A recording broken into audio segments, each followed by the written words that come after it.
Hi, my name is Jing Xiao. I'm an assistant professor at the University of Saskatchewan, Canada. Today I'm going to talk about, in an era of globalization, how educational leadership could foster purposeful international collaboration, and what are the implications of globalization and international education for teachers, educational administrators, and policymakers. In today's talk, I will first talk about why I believe educational leaders have an important role in fostering educational reforms and changes. Then I will discuss what are some different forms of globalization and internationalization. I will then introduce some of my research on international collaboration and how Chinese educational leaders strategically shape the response to globalization so China can maintain the cultural identity and educational sovereignty. Lastly, I will discuss what are the implications of changing narratives in globalization for educational leadership. As teachers, administrators, or government policymakers, how could we support educational reforms that will help shape our national and cultural identity in a global context?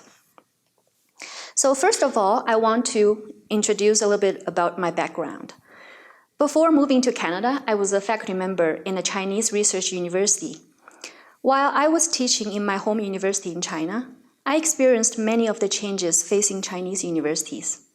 For example, the growing numbers of international collaboration agreements and programs, the change of curriculum with requirement for bilingual instruction, and the requirement for faculty members to get research funding and other resources linked to their engagement in international education.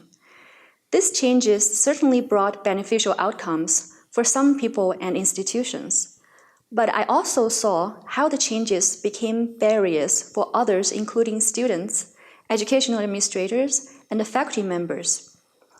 These changes happening in Chinese universities made me think about what has been happening to education in a globalizing world.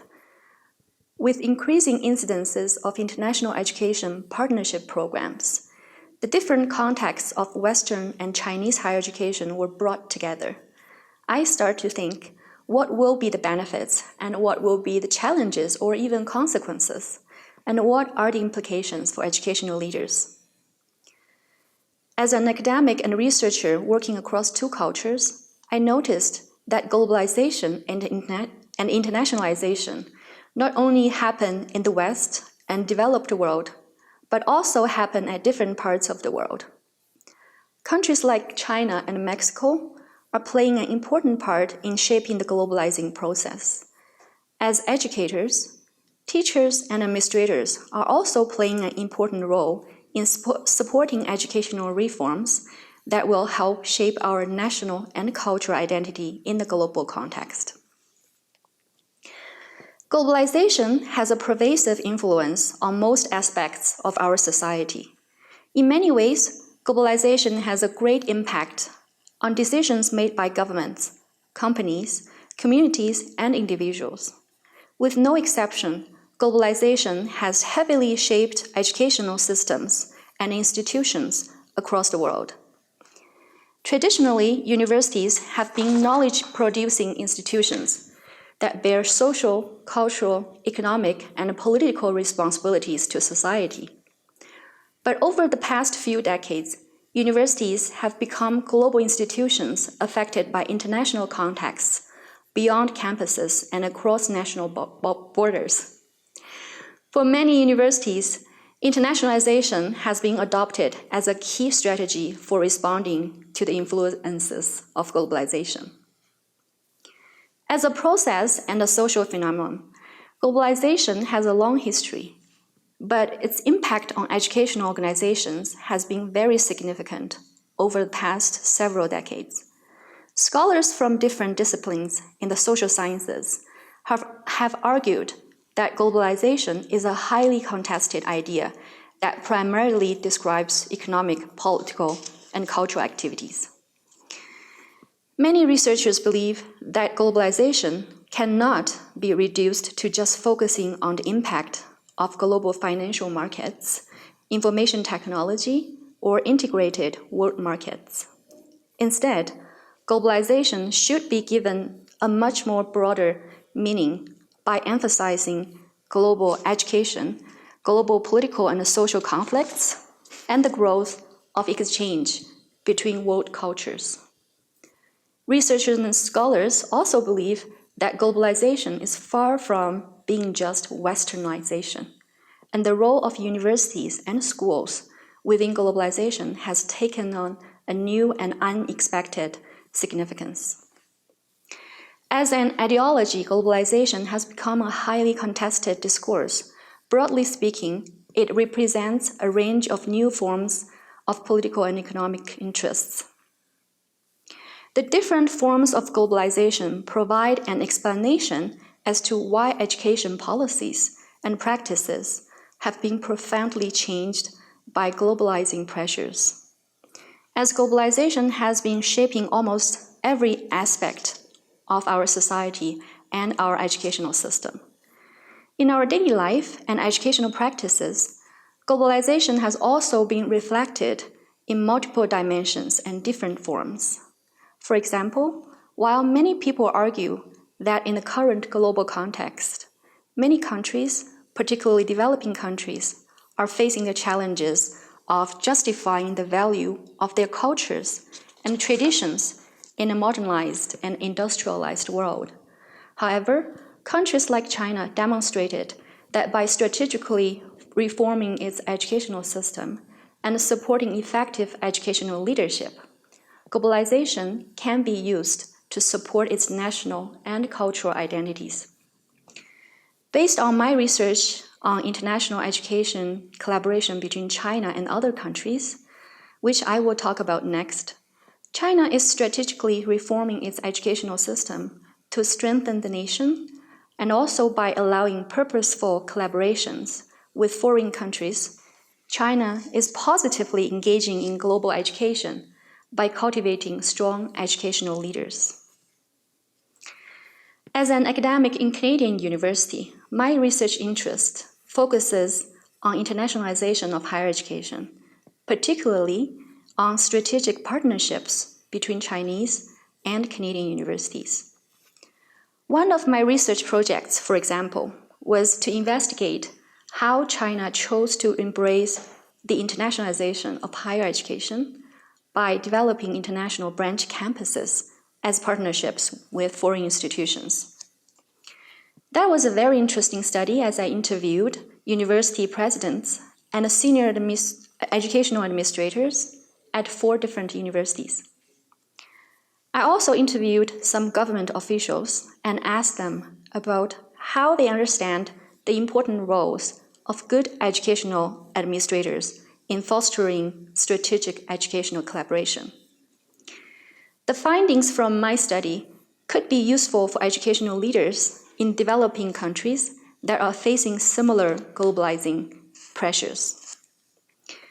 China's educational reform policies demonstrate a view of globalization and internationalization not as a uniform set of values and rules, but as the outcomes of different well-planned strategies. From my study, I found that China's policies in reforming its higher education system have been constantly changing. They're changing between a strong central state control and increasing autonomy for universities and schools. The pragmatic approach in protecting its educational sovereignty while opening its higher education system to an international market reveals that China's view of international education as part of its agenda to support economic growth. One example of such educational reforms and changes is China's adoption of the National Outline for Medium and Long-Term Educational Reform and Development. This educational policy offers evidence of China's intention to increase the state's role in public services while allowing more alternatives for educational provision. This policy stresses that educational administration and financing are Chinese government's targeted areas of reforming. This policy indicates that the Chinese government is intending to reduce its direct participation and control over educational institutions.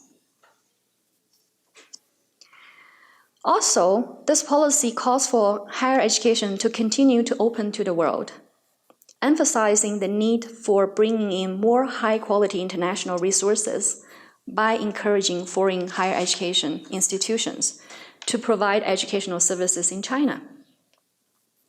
These strategies in opening the higher education sector demonstrate that in order to improve its quality of higher education in China, the central Chinese government is willing to bring in more international stakeholders and educators, as long as these stakeholders are contributing to Chinese higher education without attempting to challenge its authority.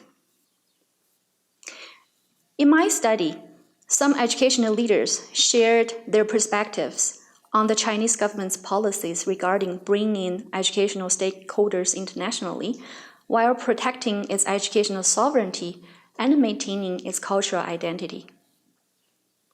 International collaboration with prestige international educational institutions is prioritized as a driving force for educational reforms in China.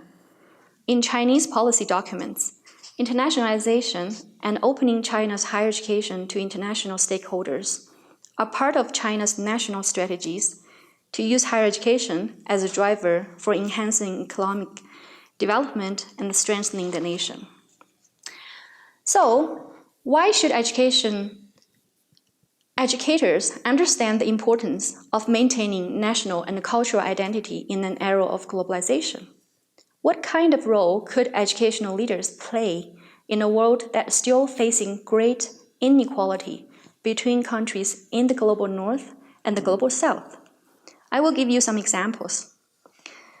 This term, I'm teaching a course named Comparative and International Perspectives in Education at the University of Saskatchewan. My students are school teachers and principals. We had some very interesting discussions about what teachers and educational administrators want to learn about globalization and international education, and how that can inform their daily practices of teaching and administration. For example, one chapter in my course is about educational reforms in Mexico, particularly the successful experiences of professional learning communities. Some of my students raised questions about why such successful educational reforms didn't last for very long, and what can Canadian schools learn from the Mexican experiences. Well, by the end of our discussion, my student said that it takes strong educational leadership for changes to happen and successful programs to be maintained.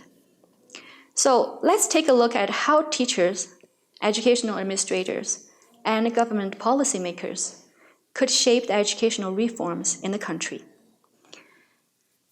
As teachers, most of you might think globalization or those theoretical research happening at universities have nothing to do with you.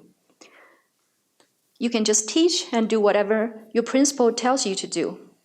Well, most of the time, teachers are too passive in taking up their roles in informing educational policies and practices. We need teachers to actively participate and engage in research. We need them to understand the process of globalization and have a strong voice in shaping how educational leaders understand the benefits of globalization and internationalization. As educational administrators, you are part of the process. Whether you have realized how important your role is in shaping this country's policies, we need educational leaders to listen to teachers about their experiences. We need them to engage the teachers in decision-making processes. You're not just there to supervise and evaluate your teachers. We need you to be facilitators and motivators towards positive changes in schools. For government policymakers, we need them to understand how international collaboration can shape and form national identity. We also need them to understand that there is a need for long-term commitment and strategy in making successful reforms. International higher education collaboration seemed to be China's answers to a long-term strategy towards fostering positive educational reforms and cultivating strong educational leaders to strengthen the nation and maintain its cultural identity. As educational leaders, we need to think about how we understand our identity in relation to the world, so we can shape the policies and reforms and change the narratives about globalization into our favor. Thank you.